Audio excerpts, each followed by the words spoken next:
이건 이제 제가 이제 오늘 우리 성경 안에서 어쩌면 한 목사님하고 마태 목사님이 꿈꾸는 교회가 이런 모습이 아닐까라고 하는 어떤 역사적 흔적이 될 만한 거. 여러분 사도행전이라고 하는 성경은 뭐 쉽게 이야기하면 역사서 같은 거거든요. 2000년 전에 실제 그 교회가 있었고 그 교회에 등장 인물들이 있어서 그들이 어떻게 교회 되어졌는지를 설명해 주는 책이 사도행전인데, 여러분 이 사도행전에 아주 사소한 흔적이지만 팀개척 이런 것도 나오고요. 분립개척 비슷한 맥락들도 나와요. 딱 그거다라고 얘기하면 안 돼요. 그럼 이제 제가 거짓말하는 거고, 이제 그런 흔적이 좀 있다. 그 얘기를 이제 오늘 본문에서 이야기를 해보려고 하는데, 여러분 오늘 본문의 사건은 본문을 좀 읽어나가기 전에 먼저 설명을 드리고 본문으로 들어갈 건데요. 안디옥 교회 이야기입니다. 여러분 안디옥 교회 모교회가 어느 교회인지 혹시 아십니까? 안디옥 교회 모교회는 예루살렘 교회입니다. 그리고 예루살렘 교회는요, 최초의 예수님의 제자들이 처음 세운 첫 교회가 바로 예루살렘 교회예요. 왜 예루살렘에 세웠냐? 그 사람들이 예루살렘에 살았거든요. 자, 그럼 여러분 우리는 향남에 살잖아요. 그럼 교회를 어디에 세워야 돼요?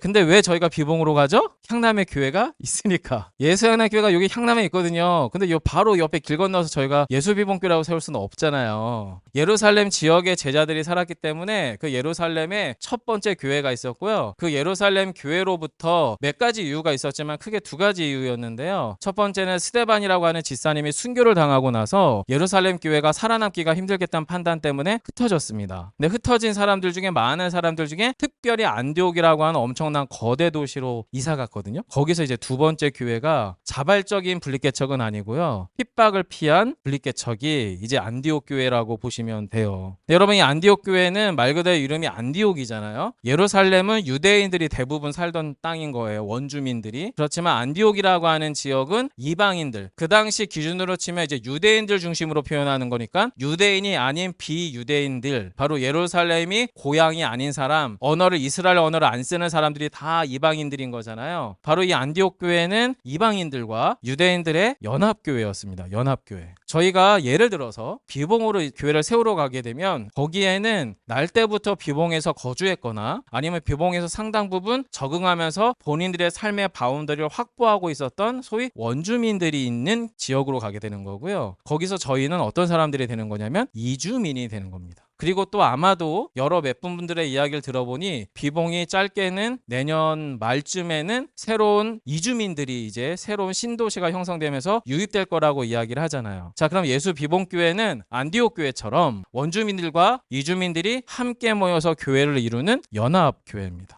그리고 이 연합교회에는 당연히 교회 기존 멤버들이 있었던 교회도 있지만 밖으로부터 새로 유입되는 멤버들도 형성되기 때문에 연합교회가 되는 거죠. 마치 이런 거예요. 마태 목사님께서는 비봉이란 지역으로 가든 아니면 향남에서 직장 생활을 하든 그 지역에서 생활하고 경제활동을 해가고 사회활동을 해가면서 단 한 번도 예수를 들어보지 못했거나 또는 예수를 과거에는 믿었었는지 모르겠지만 지금은 예수를 경험하거나 들어갈 문턱을 잃어버린 누군가에게 접촉을 해서 그들이 다시 교회 안으로 초청하는 일들을 하는 거라면, 저는 예수비봉교라고 하는 교회를 통해서 기존의 비봉 지역의 원주민들 중에서 예수를 알지 못하는 분들과 새롭게 이주해 오시는 그분들이 같이 연합해서 그 안에서 교회됨을 이루어가는 역할들을 한다라고 이야기하자면 예수비봉교회나 여기 등장하는 안디옥 교회나 똑같은 교회입니다. 특별히 안디옥 교회가 더 탁월하거나 특별한 것이 없어요. 똑같은 교회일 거라는 거예요. 그런데 왜 제가 안디옥 교회를 이야기를 하냐? 안디옥 교회가 최초로 특징적인 이야기가 하나 있었는데 그게 뭐냐면 그들이 예수를 믿는 사람이라고 하는 최초의 고백을 들은 교회 공동체예요. 사도행전 11장 26절인데요. 26절 같이 한번 읽어볼게요. 시작. 만남에 안디옥에 데리고 와서 둘이 교회에 1년간 모여있어 큰 무리를 가르쳤고 제자들이 안디옥에서 비로소 그리스도인이라 일컬음을 받게 되었더라. 안디옥 교회 교인들을 최초로 비유대인들이나 아니면은 이방인들, 교회 밖에 있는 사람들, 예수 안 믿는 사람들, 불신자들이 그 사람들을 뭐라고 최초로 불렀냐면 그리스도인이라고 불렀어요. 크리스티아노스라고 하는 말인데 그 말은 뭐냐면 예수를 따르는 무리들, 또 내지는 예수의 잔당들이라는 뜻이에요. 자, 잔당들이라고 하는 말은 조금은 삐딱한 표현이고 예수를 따르는 무리들이라고 하는 말은 조금은 예의 바른 표현인데, 어찌되었든 그리스도인 아니면 크리스티아노스라고 하는 것은 예수를 따르는 일정 무리들 그들이라는 뜻을 갖고 있는 게 그 단어인데요. 여러분, 그리스도인이라고 하는 단어가 그 당시에 매우 독특한 호칭이라고 하는 걸 알아주시면 좋겠어요. 예를 들면은 자기 당색과 당파를 표현하면은 거기에 자기의 정당, 추구하고 따르는 정당 이름을 대면 거기에 당원이 되면 그 안에 무리가 되어지는 것처럼 지금 그리스도인이라고 하면은 이 사람들이 처음에 자, 여기서 질문해야 될 게 뭐냐면 그리스도인이라고 하는 말을 교회 안에 있는 사람들이 불렀을까요? 교회 밖에 있는 사람들이 불렀을까요? 안디옥 교회 교인들은요, 애시당초 처음부터 자신들이 그리스도인이라고 하는 것을 불릴 거라고 의도하고 살지 않았습니다. 그냥 살고 있었는데 교회 밖에 있는 사람들이 처음에는 저 사람들 예수의 잔당들이야, 예수의 끈앞풀들이야, 이런 식으로 꽤나 부정적으로 냉소적으로 그리스도인이라고 하는 말을 쓰다가 시간이 점차 지나면서 이 그리스도인이라고 하는 단어가 매우 독특한 종류의 사람들이라고 하는 의미로 밖에 있는 사람들에게 비춰지기 시작했고, 그것이 얼마 지나지 않아서 매우 독특하고 존귀한 종류의 사람들의 무리다라고 하는 의미로 그리스도인이라고 하는 단어가 사용되었어요. 그래서 앞에서 말씀드린 것처럼 여러분, 안디옥 교회 성도들은요, 자신들이 그리스도인으로 불릴 것을 의도하지도 않았고요, 특정 그룹에 대해서 우리가 정치 집단이 돼봐야겠다, 경제 집단이 돼봐야겠다, 이런 식의 특정한 무리로 지어서 살아보려고 하는 의도 자체가 아예 없었다는 거예요. 그런데 여기서 왜 그럼 이 사람들이 왜 그리스도인이라고 불리게 되었느냐? 여러분, 이것도 역시 전도하러 가려고 했기 때문에 그리스도인이라고 불렀던 게 아니었어요. 그리고 내가 이 사람들이 교회 밖에 있는 사람들하고 의도적으로 다르게 삶으로 말미암아 내가 그리스도인이라고 하는 이름을 불려야지라고 해서 그리스도인이 된 게 아닌 것을 성경은 역사적으로 증명을 해줘요. 여러분, 그것이 16절로 18절이에요. 왜 그 그리스도인이라는 말을 불리게 됐냐면 시점이 조금 의외입니다. 자, 16절로 18절 한 번 더 읽어볼게요. 함께 합니다. 내가 주의 말씀에 요한은 물로 세례를 베풀었으나 너희는 성령으로 세례를 받으리라 하신 것이 생각나노라. 그런즉 하나님이 우리가 주 예수 그리스도를 믿을 때에 주신 것과 같은 선물을 그들에게 주셨으니 내가 누구이기에 하나님을 능히 맡겠느냐 하더라. 그들이 이 말을 듣고 잠잠하여 하나님께 영광을 돌려 이르되 그러면 하나님께서 이방인에게도 생명 얻는 회개를 주셨도다 하니라. 여러분, 이게 어떤 맥락이냐면 베드로가 이제 예루살렘에서 처음 전도를 했을 때 5천 명 수천 명들이 회심해서 돌아왔잖아요. 그 유사한 사건, 예루살렘에서의 그 엄청난 폭발적인 전도와 회심의 사건이 똑같이 이제 안디옥에서 발생하기 시작을 하는 거예요. 문제는 구성원이 문제예요. 예루살렘에서는 태어날 때부터 계속 같은 유대말, 이스라엘 말을 구사하고 있는 사람들이 회심해서 베드로에게 회심한 사람들 대부분이 다 유대인이었거든요. 그런데 안디옥 지역에서는 어떤 일이 생기냐면 유대인이 아닌 사람들이 전도를 받고 예수를 믿기 시작을 하는 거예요. 그러자 기존의 유대인들이 익숙하잖아요. 하나님에게 익숙한 사람이 그 하나님의 이름에 예수만 바꿔 껴서 믿기 시작한 사람들인데 갑자기 예수의 예자도 모르고 하나님의 하자도 모르는 이방 사람들이 교회 안으로 들어오니까 교회가 시끌벅적해지기 시작했습니다.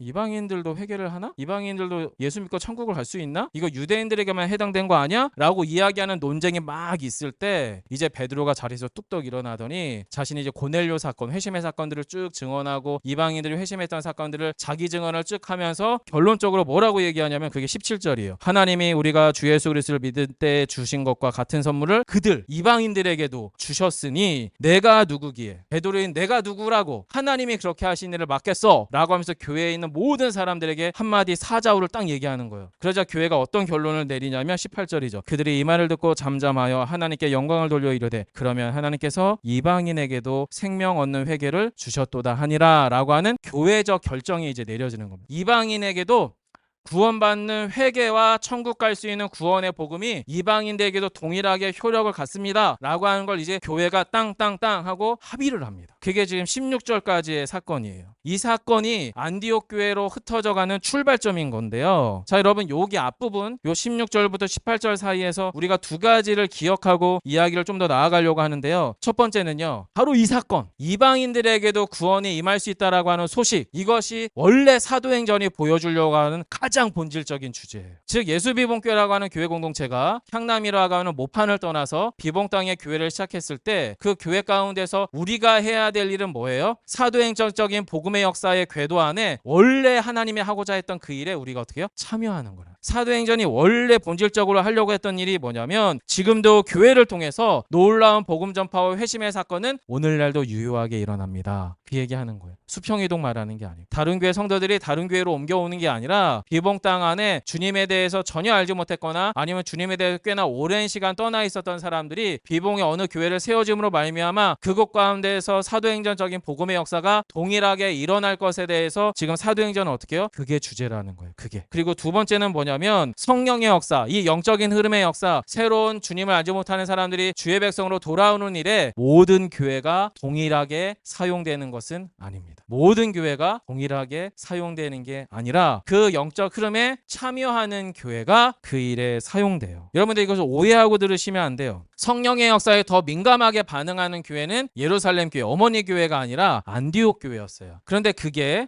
안디옥 교회가 예루살렘 교회보다 훨씬 영적으로 우월하고 탁월하고 특별하다라는 의미가 아니라 예루살렘 교회는 예루살렘 교회로서의 역할과 기능이 그 땅 가운데 있었다라고 하는 의미이고요. 반대로 안디옥에서 일어난 이 안디옥 교회는 다만 사도행전적인 교회를 교회되게 하시는 일에 더 깊숙이 참여하는 부르심을 받은 교회가 바로 안디옥 교회였었다라는 거예요. 자, 그래서 이 부르심에 참여한 안디옥 교회 안에 어떤 일이 일어나냐? 그게 여러분 19절 20절인데요. 한 번 더 같이 볼게요. 함께 합니다. 그때에 스데반의 일로 일어난 환란으로 말미암아 흩어진 자들이 베니게와 구브로와 안디옥까지 이르러 유대인에게만 말씀을 전하는데 그 중에 구브로와 구레네 몇 사람이 안디옥에 이르러 헬라인에게도 말하여 주 예수를 전파하니. 여러분 여기 보시면 19절 끝부분에 보통의 대다수는 익숙하게 전파를 합니다. 누구한테만 전도한다고요? 유대인에게만. 자, 그런데 교회 안에 어떤 결정을 들은 일부가 있었어요. 일부의 이 사람은 유대인은 유대인인데 이방 지역에 사는 헬라파 출신의 유대인들인데 그 지역이 어디냐면 구브로, 구레네라고 불려지는 이방의 다른 섬나라나 작은 도시국가에 살던 어떤 유대인들이 그들이 전도를 쭉 하러 가다가 유대인이 아니라 누구한테요? 이방인, 헬라인에게 말씀을 전하기 시작한 거예요. 이 일이 교회 안에 이제 일어나기 시작하는 거예요. 여러분 저희가 비봉이라는 지역에 가서 해야 될 일은 기존에 익숙한 성도들이 교회로 오는 거 너무 좋죠. 왜냐하면 기본적으로 교회 문화를 알고 있고요. 그리고 기본적으로 교회가 해야 될 사역이 뭔지에 대해서 헌신되어 있기 때문에 그들한테는 특별히 설명하지 않아도 교회가 할 일에 같이 참여할 수 있기 때문에 한마디로 이야기하면서 교회의 안정성을 위해서는 기존 성도가 오는 게 좋습니다. 나쁘지 않아요. 하지만 성경에서는 그런 교회에 대한 언급이나 수평이동에 대한 이야기가 어디에도 등장하지 않아요. 여러분. 그럼 무엇만 등장하느냐? 그 지역에서 주님을 알지 못하는 그 사람이 비봉의 원주민이든 이주민이든 나이가 어리든 나이가 많든 상관없어요. 주님을 알지 못하는 사람들에게 그 복음이 전파되는 게 교회의 원래 역할이었다는 거예요. 자, 그런데 이 안디옥이라고 하는 도시가 가지고 있는 특징이 뭐냐면 여러분 그 당시로 치면 지금의 서울 정도 생각하시면 됩니다. 인구가 50만에서 최대 80만이었고요. 그 당시 로마 제국에서 세 손가락 안에 드는 도시였어요. 로마와 알렉산드리아라고 하는 대형 도시 다음 도시였어요. 그리고 거기에는 보통 다른 도시에는 유대인들이 한 2만 명 정도 살았다면은 바로 이 수리아 지역에는 5만 명 이상 유대인들이 거주하고 있었어요. 여러분 그렇다면 사도 바울이나 바나바 같은 사람들이 수리아에 가서 가장 안정적으로 교회를 부흥시키려면 여러분 누구한테 전도하는 게 가장 수월하겠어요? 2만 명보다 훨씬 많은 5만 명의 유대인들에게 복음을 전하면 그들의 회당을 통해서 그리스도께로 들어오는 일이 훨씬 많았겠죠. 그런데 지금 앞에 있는 일부 사람, 이 사람들이 이름도 안 나와요. 여러분 그냥 구레네 사람이라고 하는 무명의 어떤 그리스도인들이 그냥 헬라인들에게 말씀을 전파하기 시작했는데 그게 뭔 역할을 하는 거예요? 폭발적으로 불꽃 역할을 하기 시작하는 거예요. 그러면서 이 안디옥 가운데에서 복음의 완성한 전파가 누구를 통해서요? 이방인들에게도 말씀을 한번 전해볼까? 했던 그들에 의해서 그 수리아 지역의 안디옥 교회가 폭발적으로 예수 믿는 사람들의 수가 막 더해져 가기 시작을 하는 거예요. 여러분 이건 사실은요 문화 충격입니다. 그 당시 유대인들은 유대인들의 게토 문화, 끼리끼리 문화가 있었어요. 그래서 사도 바울도 심지어 회당을 중심으로 보통 전도를 했습니다. 각 도시에 가서 그 회당을 중심으로 거기서 먹고 살면서 유대인들과 교류하면서 예수를 알지 못하고 율법하면 마여 있었던 사람들에게 주로 전도를 했는데 이랬던 문화권들 안에서 지금 그냥 교회에서 이렇게 결정했으니까 한번 해볼까? 하고 이방인들에게 전도한 거는요. 사도행전적인 흐름에서 엄청난 기폭제 같은 사건이었다. 그 얘기를 하고 싶은 거예요. 자, 그러면서 저는 여러분 세 가지 정도를 좀 기억해 주시면 좋을 것 같은데, 앞에서 말씀드렸죠. 첫 번째, 그리스도인이라고 하는 이름은요, 내가 스스로 그리스도인입니다라고 말하면서 스스로 이름 지은 게 아니었어요. 그 말은 달리 말하면 오늘날과 저와 여러분이요, 우리의 자기 존재를 증명하거나 우리 교회가 다른 교회보다 비교적 좋고 괜찮은 교회라고 하는 걸 입증하기 위한 방식으로 그리스도인이라고 하는 이름이나 예수 비봉교회라고 하는 이름이 사용되면 안 된다라는 거예요. 그 이름은 밖에서 불려줘야 돼요. 그리스도인들이구나. 이 사람들이 예수 비봉교회 교인들이래. 이 이름은 어떻게 해요? 교회 밖에서 불려져야 된다는 거예요. 알 수 없어요. 앞에서 말씀드렸던 구레네 사람 포함해 이 헬라파 출신의 유대인들이 그냥 무심코 복음을 전한 건지, 아니면 성령의 강력한 감동 때문에 복음을 전파한 건지는 알 수 없지만, 그 전파를 계기로 안디옥 교회가 이루어졌고, 그것을 계기로 비로소 안디옥 지역에서 그리스도인이라고 하는 별명을 붙는 영적 집단이 형성되기 시작했다라고 하는 거예요. 그리고 앞에서 말씀드렸잖아요. 이 안디옥 교회는 대부분의 영향력과 주도권을 가지고 있었던 본래 헬라 말이 아닌 유대 언어를 가지고 있었던 유대인들과 그들로부터 전파되고 그들로부터 전도받은 이방인들이 어떻게 해요? 같이 사는 연합교회였다라는 거예요. 그런데 그들 안에 이상한 일이 있는 거예요. 이방인들과 유대인들이 섞여 있는데 싸우질 않는 거예요. 갈등이 없는 거예요. 희한한 거예요. 이방인들에게 복음을 전하기로 합의는 했지만, 결정은 했지만, 실제로 이방인들이 그렇게 주도적으로 교회 안으로 깊숙이 들어올지 막 헷갈리고, 이게 정확하게 정말 성령의 역사인지가 막 사람들이 막 술렁술렁 하기 시작하니까 예루살렘 교회에서 누구를 파송하냐면 바나바와 사울을 파송합니다. 조사관으로. 안디옥 교회에서 일어나는 영적 부흥이 진짜야? 이거 이상한 거 아니야? 사이비 아니야? 한번 확인해봐 하고서 그들을 확인해 볼 수 있는 사람으로, 선교사로 파송한 게 그 이어서 나오는 본문의 사건들이었어요. 그러면서 어떻게 해요? 그 안에서 팀목회가 이루어지는 게 드러나는데요. 여러분 27절로 30절을 한 번 더 마지막으로 읽어가 볼게요. 함께 읽겠습니다. 시작. 그때 선지자들이 안디옥에 이르니 그 중에 아가보라 하는 한 사람이 일어나 성령으로 말하되 천하의 큰 흉년이 들리라 하더니 글라우디 때에 그렇게 되니라. 제자들이 각각 그 힘대로 유대에 사는 형제들에게 구조를 보내기로 작정하고 이를 실행하여 바나바와 사울의 손으로 장로들에게 보내니라. 여러분 여기 보시면은 앞에서 이미 바나바와 사울이 파송이 받아요. 그게 여러분 26절 여러분 읽으셨던 그거예요. 거기서 두 사람이 지금 이 안디옥 교회 교인들에게 복음을 가르치기 시작한 거예요. 그러면 복음을 가르치기 시작하면서 그 안에서 제대로 이 안디옥 지역에서 일어난 부흥의 역사가 어떤 일인지를 확인하기 시작을 합니다. 분별하기 시작하는 게 바로 27절부터 30절 사이의 사건들이었던 거예요. 자, 그런데 이 가운데에서 바나바와 사울이 이제 팀목회를 하잖아요. 여러분 바나바는 일종의 아버지 같은 사람이라고 보시면 돼요. 또 어쩌면 어머니 같은 사람, 교회 안의 사역을 돌보는 사람, 목양에 특별히 은사가 있는 사람이 바나바였어요. 반대로 사울은 누구예요? 텐트 메이커. 스스로 텐트를 만들면서 밖으로 돌아요. 아마 여러분 그 당시 해외여행 제일 많이 하신 분일 거예요. 마일리지 쌓으면 아마 그 당시 탑 찍지 않았을까, 사울이라고 하는 선교사는. 그래서 이 안디옥에서 수시로 파송받아서 3차 4차까지 전도여행을 간 사람이 누구예요? 여러분 제가 왜 의도적으로 바나바와 사울 이야기 하는지 아시겠어요? 저는요 마태 목사님이 마일리지 많이 쌓았으면 좋겠어요. 해외 말고 국내로 주로. 그리고 제가 어쩌면 바나바와 같은 목양에 더욱더 힘쓸 수 있을 것 같고, 지금 이 본문에 보시면 바나바와 사울은 기질도 다르고 성향도 다 달라요. 바나바는 온화했다면 사울은 다혈질이었어요. 직선적이었고요. 그리고 더욱더 모험적이었어요. 그리고 바나바 같은 경우는 양육에 탁월한 재능이 있었다면 사울은 선교 편지를 통한 파송과 가르침에 탁월한 은사가 있었던 사람 같아요. 서로 달랐어요. 근데 같이 지금 어떻게 해요? 1년 동안 안 싸우고 잘 이 안디옥 교회를 목양합니다. 그리고 그 가운데에서 지금 이 교회 질서들을 세워가고 있는 게 본문의 사건이었어요. 그런데 여러분 여기서 바나바와 사울이 무엇을 분별했냐면 28절에 보면 아가보라고 하는 선지자, 순회 전도자거든요. 이 순회 전도자가 예언의 은사가 있었나 봐요. 그래서 예언의 은사가 있는 이 아가보가 이 안디옥 교회에서 갑자기 이 순회 선교사는 미리 오기로 약속된 사람이 아니에요. 그냥 불쑥 와서는 뭐라고 지금 떠드는 거냐면 천하의 큰 흉년이 들이라. 이 얘기를 지금 이 안디옥 교회에게 하는 거예요. 아직 흉년 안 왔어요. 근데 지금 엄청나게 큰 흉년이 올 거라고 얘기를 하는 거예요. 그럼 여러분 교회 공동체가 그 당시에 예수 믿는 이유로도 죽을 수 있는 위험이 있었던 교회 집단에 말씀을 가르치는 사울 선생님도 있고 바나바 선생님도 있는데 밑도 끝도 없이 듣도 보도 못한 아가보라는 사람이 와서는 지금 전 세계에 큰 흉년이 들 거라고 이야기하면 바나바와 사울이 해야 될 일은 무엇인가요? 이 사람이 진짜인지 아닌지 분별해야죠. 분별하는데 이 바나바와 사울과 그리고 이 안디옥 교회가 이 아가보라고 하는 사람을 어떻게 해요? 환대합니다. 배타적으로 분별하지 않습니다. 낯선 전도자나 이방인이나 외국인이나 나그네들에 대해서 환대하고요. 그들 안에 그리스도가 발견되면 신뢰합니다. 받아들여요. 그래서 아가보의 예언이 실제로 전 세계적으로 그 당시 제국 안에서 엄청난 흉년이 드는 게 확인됐을 때 자연스럽게 안디옥 교회는 그를 밀어내지 않았기 때문에 흉년에 대한 준비를 하게 됩니다. 그리고 나서 무슨 일을 하냐면 자신의 어머니 교회였던 예루살렘 교회에 어떻게 해요? 구제 헌금을 하게 되죠. 그게 여러분과 제가 읽은 본문이죠. 29절입니다. 29절 30절 한 번 더 같이 읽어볼게요. 제자들이 각각 그 힘대로 유대에 사는 형제들에게 구주를 보내기로 작정하고 이를 실행하여 바나바와 사울의 손으로 장로들에게 보내니라. 누구를요? 바나바와 사울을 팀으로 같이 보내요.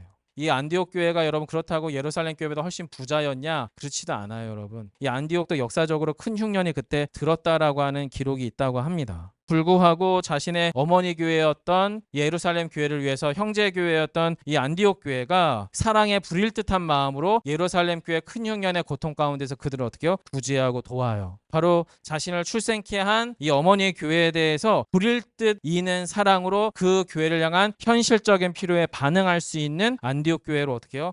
성장했다라고 하는 거예요. 자, 여기서 결론을 맺어보려고 해요. 자, 그러면 안디옥 교회는 도대체 어떻게 이렇게 짧은 시간에 영적으로 이렇게 민감할 뿐만 아니라 영적으로 분별할 수 있는 질서도 있고 말씀에 깊이 들어감으로 말미암아 최초로 그리스도인이라고 하는 별명을 안에서가 아니라 밖에서 얻을 수 있었을까? 이걸 이제 저 나름대로 묵상하고 고민해 봤을 때 결론은 이거였어요. 안디옥 교회의 가정들은 교회와 같았고요. 그리고 교회는요, 또 하나의 가정과 같았다라고 하는 나름의 결론을 맺어봅니다. 이런 상상을 해볼 수 있어요. 어떻게 안디옥 교회가 어머니의 교회된 예루살렘 교회를 향해서 이렇게 엄청난 불일 듯한 사랑에서 큰 구제와 헌신을 할 수 있었을까? 여러분 아마도 그것은 그리스도인이라고 하는 별명을 얻게 된 이유와 연관되어 있을 거예요. 그리스도인이라고 하는 별명 앞에서 말씀드렸죠. 안에서 자칭한 게 아니라 밖에서 불려지기 시작했다고. 그럼 어떻게 불려지게 됐을까? 이걸 한번 상상해 보면 좋을 것 같아요. 여러분 당시 그리스도인이라고 하는 별칭은 기본적으로 예수 그리스도의 복음에 헌신된 신앙 공동체를 의미할 거예요. 하지만 그게 결코 혈연으로 연결되어 있지는 않았을 거예요. 그리고 또한 그들이요 바울과 바나바의 복음의 가르침을 통해서 교회 밖의 안디옥 사람들에게 그리스도인이라고 하는 별칭을 얻은 걸 보면 그들이 가정에서의 모습과 이방 사람들이 볼 때의 모습과 교회 안에서의 모습과 이방 사람들이 볼 때의 모습이 다르지 않았을 것 같아요. 밖에서 그리스도인이라고 하는 이름을 불릴 정도였으면 안디옥 교회 교인들은 가정에서도 그리스도인이었을 확률이 커요. 그리고 교회에서도 그리스도인의 확률이 커요.